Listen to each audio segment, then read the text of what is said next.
All right, hello everyone. Today I want to discuss something about imagery. So imagery is when you imagine something without actually doing it, and you gain some of the same benefits that you would from actually doing it. You may have heard of this term self-fulfilling prophecy. A self-fulfilling prophecy is when you think something to be true even though it isn't, but then it becomes true. And it just shows how important our thoughts can be. So it's very important to be mindful about the things, the beliefs that we hold about ourselves and the things that we think. The good news, though, is we can take advantage of this power of the mind for our benefit through doing dedicated and directed imagery. So today I'm going to introduce you to that technique of imagery and give you some guidance on how to go about doing that. I was first introduced to imagery at a pretty young age when taking martial arts. In martial arts, lots of times you'll have things called katas or forms, that are predefined series of movements. And you want to do them perfectly. It comes down to sometimes even the direction that you're looking has to be exact. I was taught when I was younger, sometimes we would practice where you'd do your kata physically, and then you'd kneel down and you'd imagine yourself doing your kata perfectly without actually doing it. And then you go back and forth between physical practice and mental practice. This is imagery. It's just using your senses to create or recreate a scenario and see it in your mind. The key to effective imagery, however, is using as many senses as possible. So it's not just imagining something like seeing it, but also feeling it, what emotions are involved. As much as you can get involved with your imagery, the better it's going to be. One example I always like to tell is one time when I was running a half marathon, I used a bunch of imagery. I was trying to break an hour and 40 minutes. So part of my imagery was coming around the final bend of the race. I was feeling the pavement under my feet. I could smell the trees and the air. I could feel the breeze. I was even imagining feeling my headphone cord hitting my neck.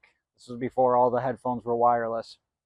And I came around that corner and I saw the finish line with the time clock and it said 1:39 on it. And I kept practicing this imagery over and over in the weeks leading up to the race. Race day came, ran my race. I was on pace, perfect.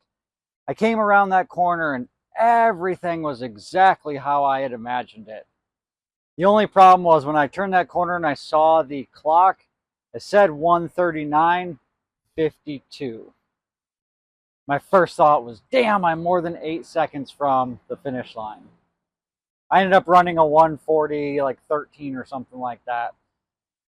But it was funny because they say when you do imagery, you want to be very specific about what you're imaging. I was perfectly happy with my 1:40, not a problem with that. However, it just goes to show that my imagery came out exactly like I imagined. I just forgot to include the seconds in my imagery. Why does imagery work? One explanation comes from neuroscience, and it's something that they call the mirror neuron system. So the mirror neurons, it just means that when you see something happening, or you imagine it, or you like see a video or watch somebody perform something, the same neurons in your brain light up as if you were performing that movement. So essentially, we're tricking our brain into believing that this has already happened. And therefore, our brain thinks, hey, we've done this before. We've done this before. So the more you imagine something going a certain way, the more likely you will be to have it go that way because you've already experienced it. Now, the one place where the imagery doesn't help is the peripheral nervous system. So we have that mirror neuron system inside of our head, but none of the nerves going to and from the muscles, for example, are activated. So that's why imagery isn't quite as powerful as doing a movement itself. But imagery can be useful in lots of scenarios, not just movement. So imagery can be very useful if you're going to do some public speaking. Maybe you gotta give a toast at a friend's wedding and you're super nervous about it. Imagine yourself going through that scenario, giving that toast and killing it. Just imagine it going perfect. you have a test or an exam that you have to take. Imagine yourself sitting there answering those questions and just knowing the answers. Everything's coming to you easy. You feel confident. You feel secure in how you're answering those questions. Even things like having a difficult conversation with somebody. You can use imagery to practice that before you go into that conversation. Asking your boss for a raise, something like that. Honestly, any goal that you're working towards, you can improve by using imagery. So what I want to do now is I want to go through how to perform imagery. And what I'm going to recommend is that we'll go through how to perform it. And then I want you to pause the video and create a scenario. It doesn't have to be super long. Just pick any scenario and create an image that you can use to practice the imagery. So what you want to do, the general steps of performing imagery is to find a quiet place, close your eyes, take a few deep breaths, get yourself nice and relaxed, and then imagine the scenario as vividly as possible. Like I said, try to engage all of your senses. Think about what you're going to be hearing. Think about what you're going to be feeling on your skin. Are you standing? Are you sitting? Laying?